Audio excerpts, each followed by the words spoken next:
Get some insight on the economy, the China trade deal, the possibilities. Joining us tonight, National Economic Council Director Larry Kudlow. Larry, thanks for being here. Thank you, Brett. Appreciate it. First of all, give us an update on China and these negotiations. There's optimism on the street. Is there optimism in this building? Yes, deservedly so. The meetings 2 weeks ago went very, very well, better than we thought. And the documents that were put together in the negotiations with China's top guy, Liu He, and his deputies went further and deeper than we thought possible.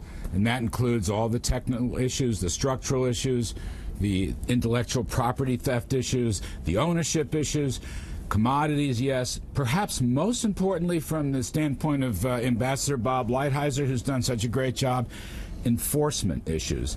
A multi-layered enforcement process that, at least for now, says if China doesn't live up to its agreement, we have the right not only to keep tariffs, but to raise tariffs, and they will not retaliate.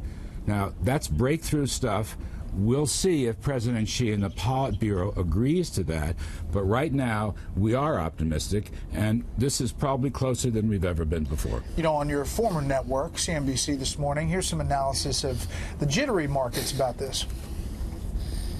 The trade outlook is key for what's going to happen to the market going forward. But at the same time, if there is no trade agreement, we will have more pain both on the GDP side but also on the earnings side. And earnings are key for China in terms of equities. Basically saying that this has cost the U.S. How do you respond to that? The tariff, I don't think so. I mean, we've looked at the evidence, both sides, their tariffs, our tariffs. Almost uncountable fraction of GDP, to be perfectly candid. I think China has been hurt more than we have. The China stock market really crashed for a while. Now it's coming back on this better news. Our stock market went down, had its correction. It's come back on better news. There's a lot of good economic data out there. I hate to say it, but China or no China, we had a very good purchasing managers report today. Consumer confidence is back up. We had big job gains for the month of January. We get a new report on February. Wages are rising at better than 3%. It's the best blue-collar manufacturing employment story since I was here the first time under Ronald Reagan. These are terrific things. The tax cuts, the rollback of red tape and deregulation, the trade reforms, the energy dominance is creating exactly the kind of 3% plus growth that we anticipated, and I see more of the same. You're still bullish on China and the deal coming to a finish line? Bullish, optimistic. But look, we have to hear it from President Xi and the Politburo. So there is that. A timeline? No, I don't want to go into a timeline. I will say there's hope that perhaps by the end of this month or early April, the two leaders will get together and finalize an agreement. Don't hold me to that because it's not written in cement yet. But we must hear back from them. In other words, their man negotiated here.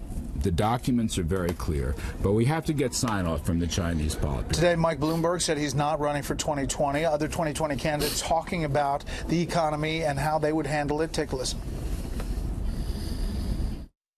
The ultra-millionaire tax that I've been talking about, it requires families with a net worth above $50 million to pay a 2% tax on just that part above $50 million.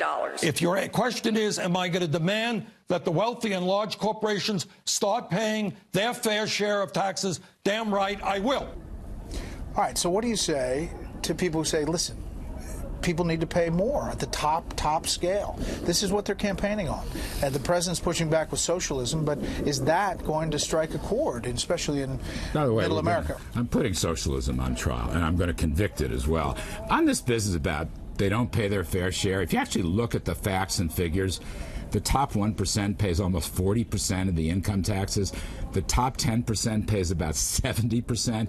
The bottom 50% pays less than 3%. I mean, we have the most progressive tax code of any of the large industrial countries around the world. So it's just factually completely incorrect. But here's another point. You should be incentivized. You should get rewarded for your hard work and your investment and your risk-taking. This is one of the great things President Trump has done. He has ended the war on business. He has stopped punishing success. And he has said to men and women, go out, take a rip at the ball, buy your own company, and start producing and creating jobs. That's the new face of the Trump economy. This is something we haven't seen in many, many decades. So this business about fairness and income redistribution and socialism, this is just a smokescreen. The Democrats are playing a recession card. The rest of the country is in prosperity. Last thing. The national debt stands at $22 trillion. If you look at the projection, it's only increasing. You have another candidate who's getting into this race, it seems, Howard Schultz, former CEO of Starbucks, who talks about this a lot on the trail. Listen. I think the greatest threat domestically to the country is this $21 trillion debt hanging over the cloud of America and future generations. And the fact that interest rates are going up, we're going to be paying close to over $400 billion in interest expense, which I think is the number one or number two issue in terms of federal expense to the country. Now, it's been reported that the president has said, listen, that's not my deal. Somebody else will deal with that. What about the national debt, the deficits? What is the administration doing? The key point here is the burden on the economy. Deficits as a share of GDP or debt as a share of GDP. So, okay, those numbers inched up a bit. We just had a big tax cut. Biggest tax cut in many decades. We are making an investment in America's future. It's already beginning to pay off, and if that means we incur some additional debt in the short run, so be it. Our numbers show with economic growth at 3% over the next, actually, as far as the eye can see. Those ratios, deficits to GDP will come back to about 3-4%.